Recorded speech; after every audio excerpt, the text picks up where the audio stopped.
What's up, survivors? Jason here. Today I'm going to show you how to identify and use common mallow.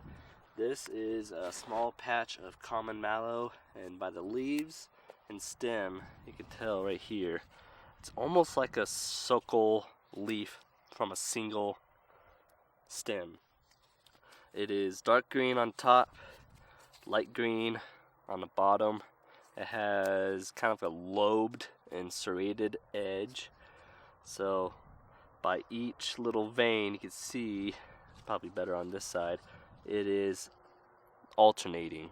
So this one has a little bit of fuzz on it. I don't know if you could pick it up on there, but there's just a slight fuzz on there, but it's still edible straight like this. You don't have to prep it up or like that. So you can eat it raw, you could eat it cooked, and the things you could eat on this are the leaves, sometimes even the stems if you're into that kind of stuff, the flowers, the roots, the seeds. So it's a all around edible plant, and they come in patches.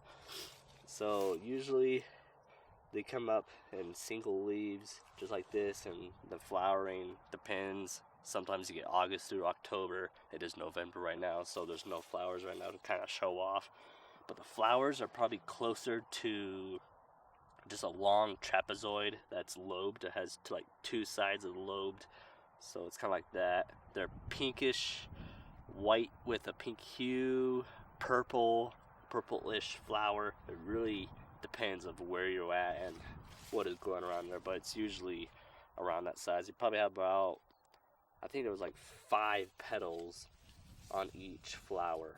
So this is a nice little pick-me-up. The uses, you could use it as a kind of a antibacterial.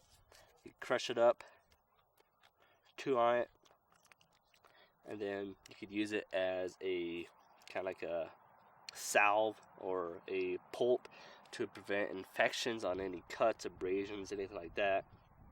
And you just need to find a bandage, because this isn't long enough to make it like an actual bandage on, but it's a good little pulp to put on top of the cut to prevent any infections.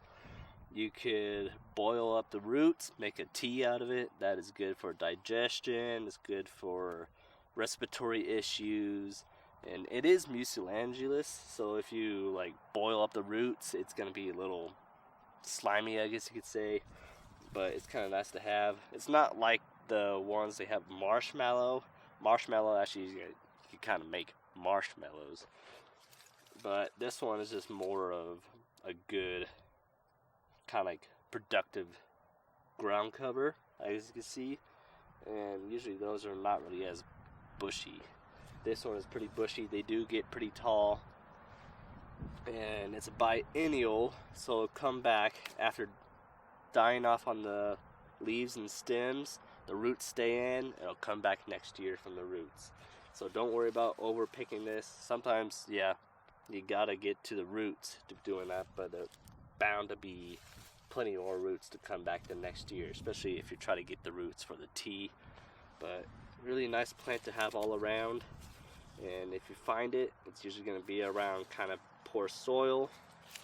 And as you see, that's really rough soil right there, not compared to like the marshmallow that would be in like more wet areas. So this is a pretty hardy plant. You can find almost anywhere, almost, not, but like probably like 50% of the states. So this is pretty nice to have all around, and I hope you all found this video informative. I want to thank you all for watching. See you in the next one.